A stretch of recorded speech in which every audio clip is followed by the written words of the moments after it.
Welcome back to Wrestling Mans. That's right. It is time to talk about Elimination Chamber. What a crap that was. Oh, if I was the Saudi prince, I tell you what, right? After watching that, I'd want my money back. Be like, excuse me, is that it? After all I've given you, after all the money I've spent on that, that's what you give me. I mean, we have 5 minutes of Goldberg and Reigns, which was okay. I mean, you're not going to...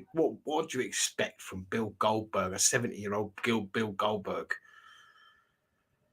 Got a couple of spears.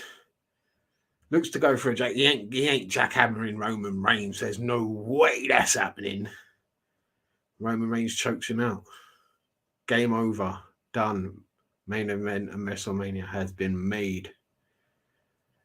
And that was it really for the show. Because after that, I can tell you what, if you didn't watch it, it was all downhill. I mean, you might as well just watch the Roman Reigns Goldberg match and then switch off.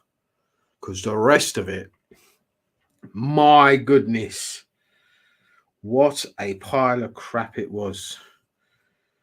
I mean, straight after we go into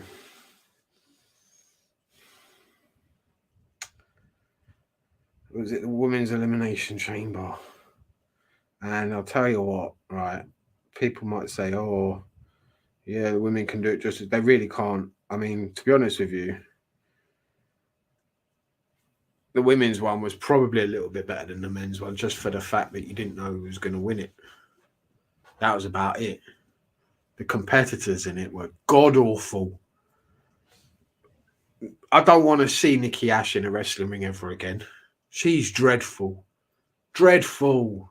Dewdrop! Do the dewdrop, everybody! Why are these Scottish girls getting such shit gimmicks? Makes no sense. Alexa Bliss, what has she done to her, be in this match? She wasn't very good. It was her first match back, supposedly, for a while, and it was obvious. Very rusty.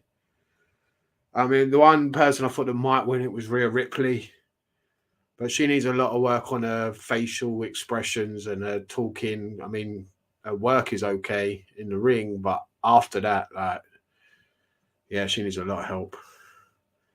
Same for Bianca Belair.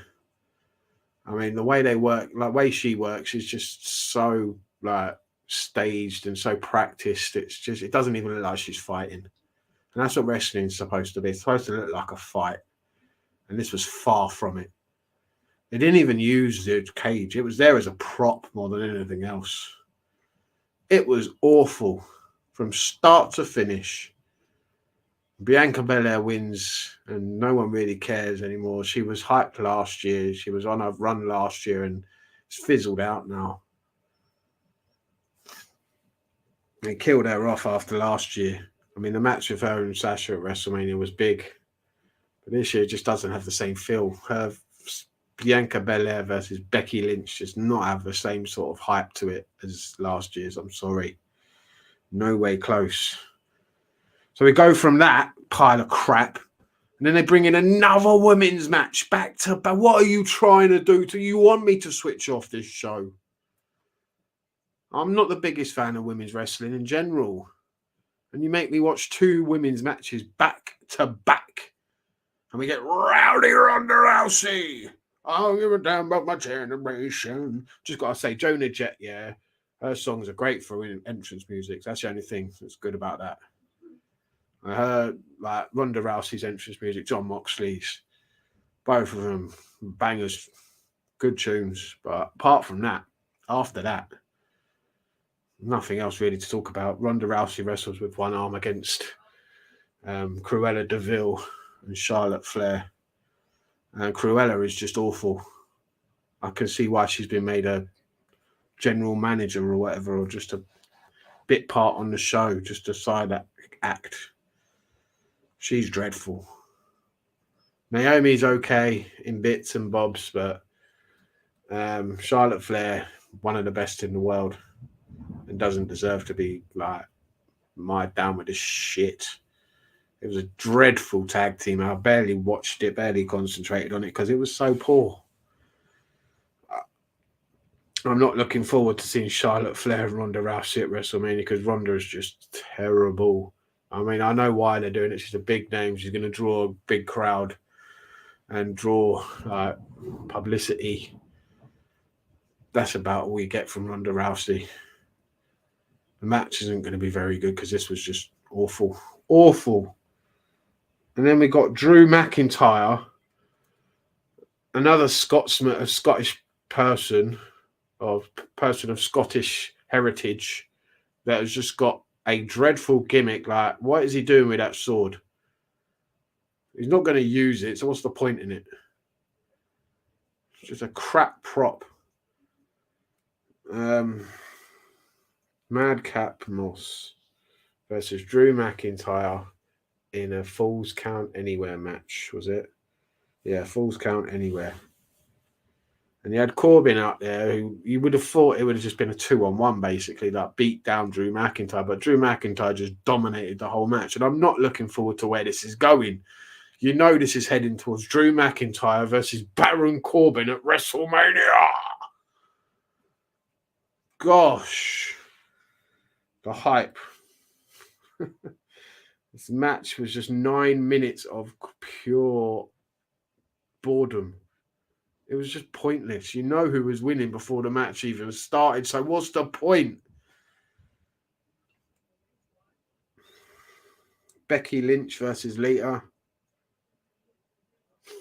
was okay, but Lita is just nowhere near what she was like 15, 20 years ago. It was just bad. Another bad women's match. I mean, I don't mind the character of Becky Lynch, but watching her wrestle is just puts me to sleep. She's just terrible. I'm just not a fan. Lita ain't great, well, anymore. She was 20 years ago, but it's not 20 years ago. It's 2022. It's not 2002 anymore. One of the matches I was actually kind of looking forward to seeing the Usos perform, one of the best tag teams in the world, and we didn't even get it.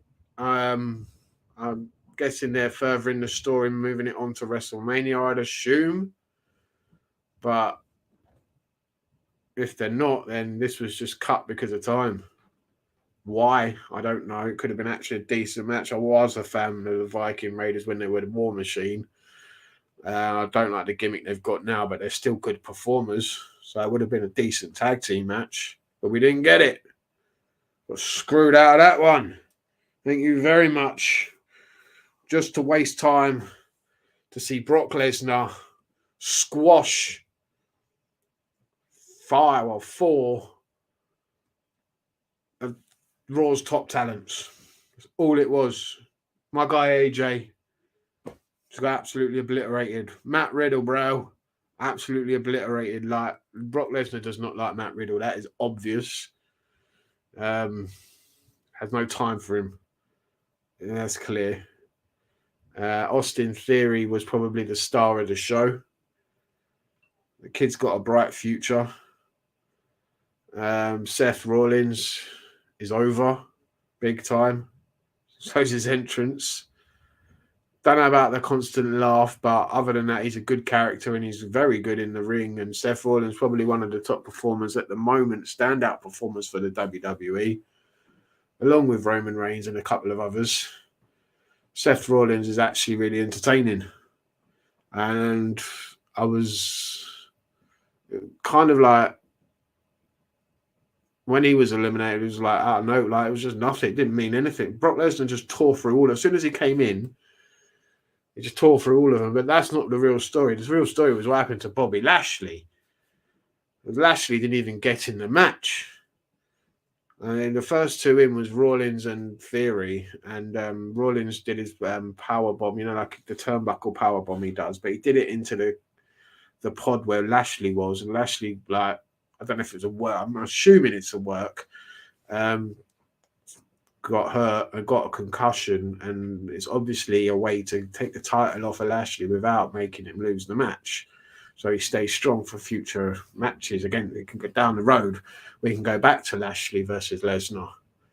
It was teased in this match. We didn't get it in this match. I'm assuming we'll get it down the road at some point. They'll want to do it again because Lashley beat Lesnar and Lesnar didn't beat Lashley to get the title back. So they've got to have that down the road at some point. But yeah, Lashley gets taken out of the match.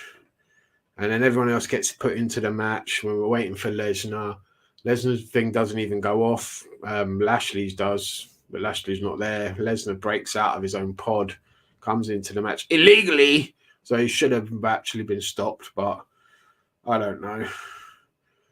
Nothing matters in his. What's the point in rules anymore? Who cares about the rules? Anyway, he's in the match and he absolutely just obliterates everyone. Seth Rollins' elimination is flat. Just out of nowhere, F5. See you later, Seth. And Seth was one of my favourites to actually win the damn thing. AJ Styles the same. Matt Riddle didn't even notice. And it just came down to Austin Theory. And that was fun and entertaining watching Austin Theory run away from Brock Lesnar, low blow Brock Lesnar, have a chance. You thought, oh my God, he could actually win it, but no.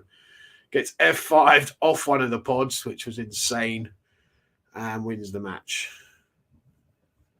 Brock Lesnar is your new WWE champion after one of the worst elimination chambers I've ever seen, the most predictable I've ever seen. Just the competitors meant nothing in their match. Absolutely nothing. Apart from Bobby Lashley and Brock Lesnar, the rest of them you could have put anyone in there. It really didn't matter. You could have put Clive, the guy from the janitor. Clive, the janitor. He could have gone in. It really didn't matter who you put in there. You could have put Barry, the popcorn guy. Really wouldn't have bothered. Really mattered. Abdi from down the street. It really wouldn't have mattered. Do you know what I mean? They were made to look like nothing. AJ Styles was squashed. Seth Rollins, like I said, one of the most over people in the company at the moment, just made to look like nothing. All because we want to do Brock Lesnar versus Roman Reigns at WrestleMania. And if your name's not Roman Reigns or Brock Lesnar at the moment, you're just replaceable. And that's the true fact of the WWE at the moment. And that's the way it's been for a very, very long time. I mean, you go way back to Hulk Hogan days. He was the only one that mattered, really. Everyone else was replaceable. Attitude Era, Rock and Austin, rest were replaceable. Even the John Cena era, the PG era, John Cena, the rest were replaceable. And today, Roman Reigns, Brock Lesnar, the rest are replaceable. It's been a fact for WWE for a very long time. Vince McMahon only cares about his top guys. And if you could throw Charlotte Flair in there, I suppose, as well, maybe there's an argument for her, but the rest are all replaceable. That's a fact, and it was proven on this show. Why should we care about anybody else on this damn show and this damn roster in the WWE? Like I said, if I was a Saudi prince, after watching that, I'd want my money back or another show damn soon that's far better than this. Anyway, that's my thoughts on the Elimination Chamber. What did you think? Let me know down below. Thanks for watching. Thanks for subscribing, all of you that have. Go check us out on Twitter. You always get a follow back if you're a wrestling fan. Thanks for watching, and I will see you next time.